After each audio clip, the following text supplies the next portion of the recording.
उत्तर प्रदेश जिला बहराइच में AIMIM party ने मचा दी हलचल और जनता के दिल की आवाज। साथियों, इस खबर को पूरा जरूर सुनिए, जो आगे आपको वीडियो भी दिखाई जाएगी। जो जनता के दिल की आवाज को इस कदर बयान किया गया है, जो आप हमारी जुबानी उन लोगों के दिल की आवाज को सुन सकते हैं। कुछ न कहने से भी छीन जाता है एजाज़े सुखन, जुल्म सहने से भी जालिम की मदद होती है।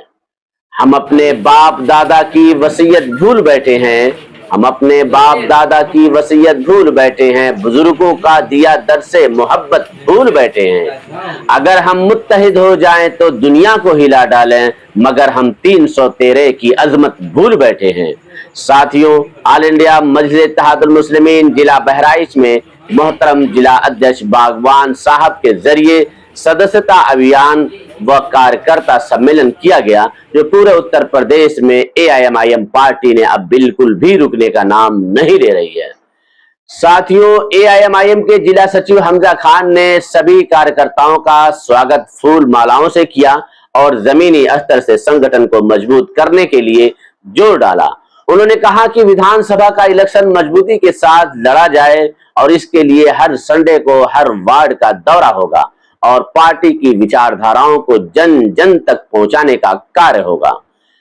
फिरोज बागवान ने कार्यकर्ता सम्मेलन को संबोधित करते हुए कहा कि तथा कथित सेकुलर सरकार जो सबका साथ सबका विकास का झूठा नारा देती है और मौका मिलते ही मासूम व भोले भारतीय मुसलमानों का शिकार करती है, इनकी घरंडा दर्शाती है कि ये लोग जितना विकास करना चाहते हैं और किसका करना चाहते हैं, आप सब भी सचेत रहिए। एक न एक दिन आपके अधिकारों का भी हनन होगा।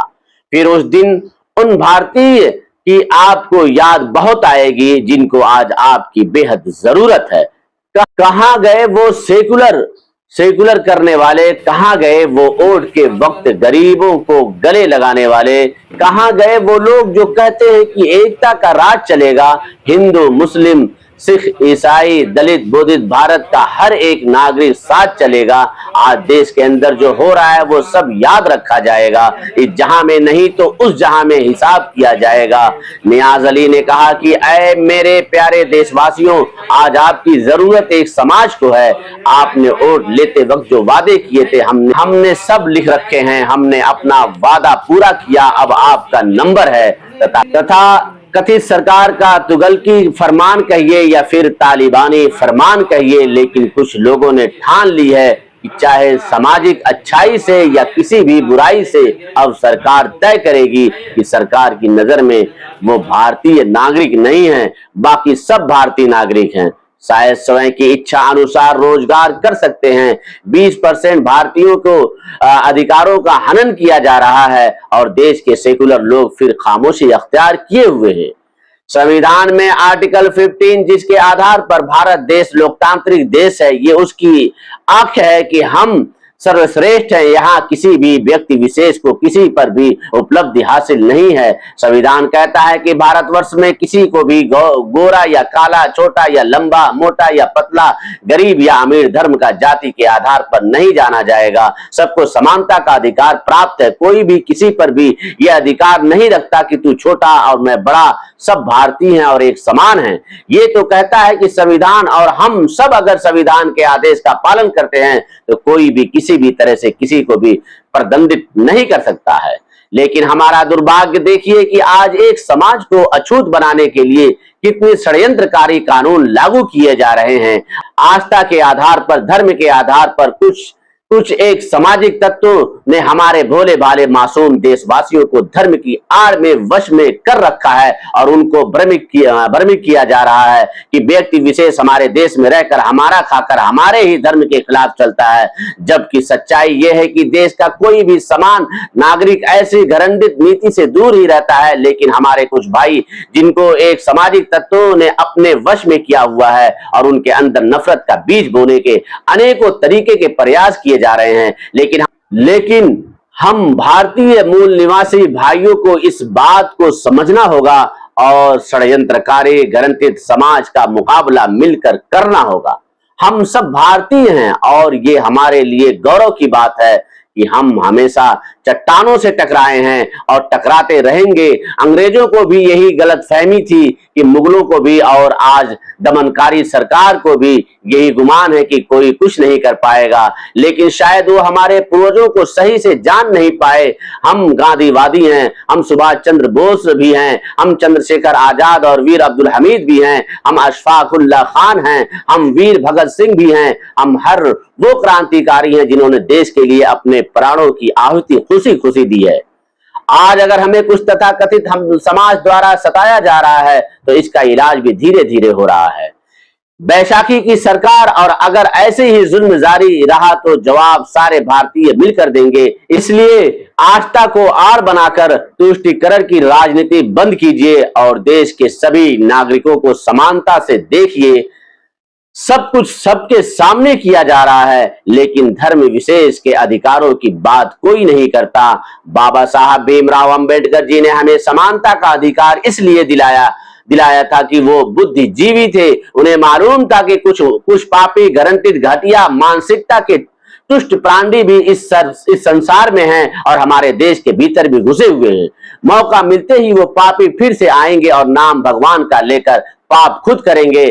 खैर, बाबा साहब ने संविधान में सब तरह से गरीब कमजोर का खास ख्याल रखा और एक ऐसा कानून बनाया कि दुष्ट आत्माएं सदा परेशान ही रहेंगी।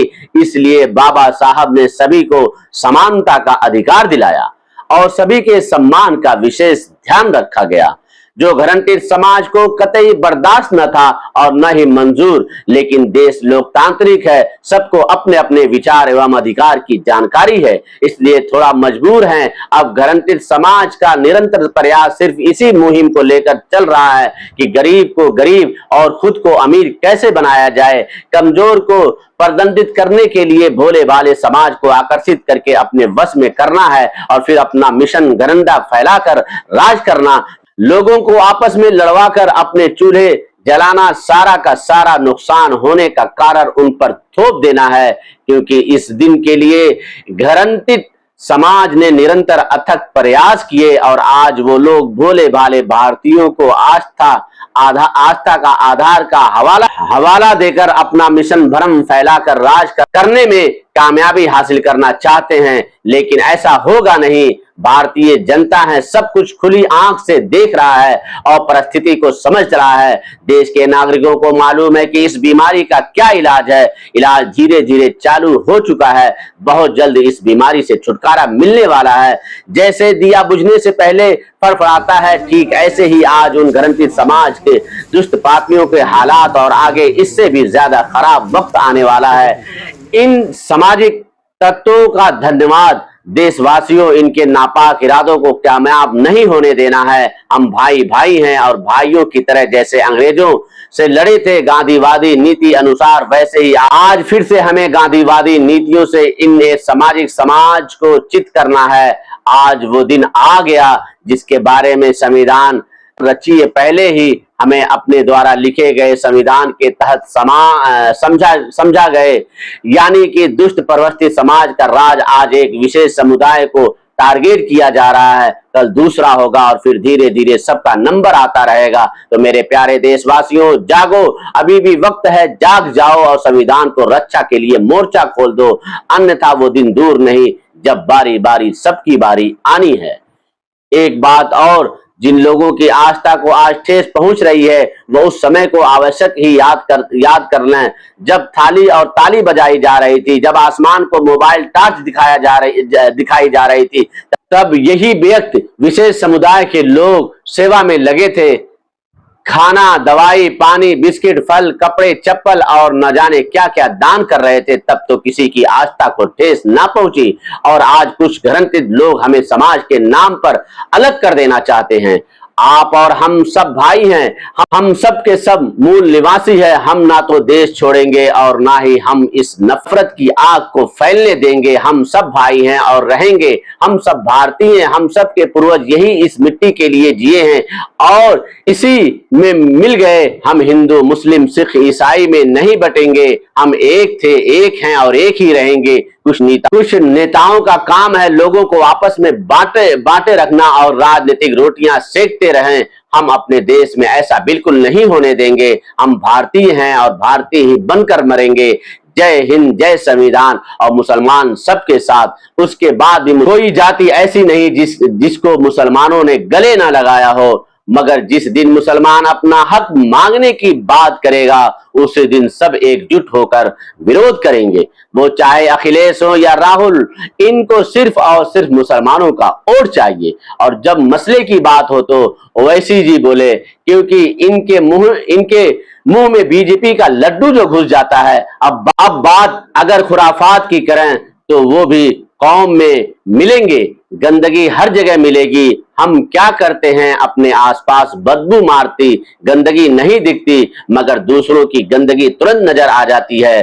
जिला अध्यक्ष फिरोज बागवान ने कहा कि इंडिया गठबंधन एआईएमआईएम को नहीं शामिल करना चाहती है, लेकिन अब की बार हम पूरी ताकत से 270 सीट से चुनाव में उतरेंगे और कांग्रेस और समाजवादी की औकात दिखाएंगे। आज जो विपक्ष इतनी मजबूत है, ये हमारे बैरिस्टर असदुद्दीन ओवैसी साहब की देन है। और फिर भी एआईएमआईएम को नहीं शामिल किया जा रहा है। हम पूरे उत्तर प्रदेश कार्यकर्ताओं से अपील करते हैं कि पूरी ईमानदारी के साथ और अपनी पूरी मेहनत के साथ आप हर स्तर से मजलिस को कामयाब बनाए। साथियों, काफी लोगों को सदस्यता के साथ साथ पदों की नियुक्ति भी की गई, जिसमें अबरार अहमद साहब को जिला सोशल मीडिया प्रभारी बहराइच, मुदस्सिर अंसारी साहब को 286 विधानसभा सदर बहराइच मीडिया प्रभारी, सब्बन भाई को जिला सचिव, ये पीस पार्टी छोड़कर एआईएमआईएम ज्वाइन किया। अरबाज भाई को जिला सचिव और बाबू भाई को जिला सचिव, अर्श भाई को जिला सचिव एआईएमआईएम, तौफीक अहमद रजा भाई को संयुक्त सचिव, अंसाल भाई को वार्ड अध्यक्ष छावनी, यासीन मेकरानी भाई को जिला सचिव, सकलेन भाई को जिला सचिव, निजामुद्दीन भाई को जिला सचिव, शरीफ भाई को जिला सचिव, शाहिद भाई को जिला सचिव, मोहम्मद इमरान खान उर्फ छोटू जिला सचिव नियुक्त किया गया है। और तमाम लोगों को पार्टी की सदस्यता भी ली। इस कार्यक्रम में मौजूद रहे फिरोज बागवान, जिला महासचिव बख्तियार अहमद, जिला सचिव हमजा खान, जिला सचिव नियाज अली खान साहब, वार्ड अध्यक्ष बबलू साहब, नगर अध्यक्ष इरशाद साहब और तमाम पदाधिकारी कार्यकर्ता मौजूद रहे। तो आइए सुनते हैं। कुरान की बेहुरमती हुई, नबी की शान में गुस्ताखियां हो रही है। बड़े बड़े लोग, यहाँ तक कि हमारी जो मिली जमातें वो भी खामोश तमाशाई बनी बैठी है। कौन बोलेगा? भाई एक ही शख्स बोल रहा है, सारा काम उसी से लेंगे आप। वोट भर भर के लेंगे सपा बसपा कांग्रेस वाले, राहुल गांधी लेंगे, एमपी एमएलए उनको बनाएंगे और काम उनसे लेंगे। मेरे भाई, आप जो भी लोग हैं, जो मेंबर हैं, कहीं हैं, आप ज़्यादा से ज़्यादा अपने इलाके में काम करिए, लोगों को बताइए, उनको जागरूक करिए, बेदार करिए।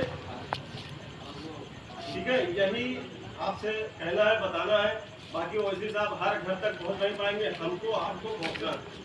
हर आदमी अपने इलाके में काम करेंगे और इंशाल्लाह ये जो जमात है मजलिस की, ये आने वाले दिन में आपके लिए नहीं, आप मेहनत करेंगे, आप कुर्बानी देंगे तो इसकी फसल।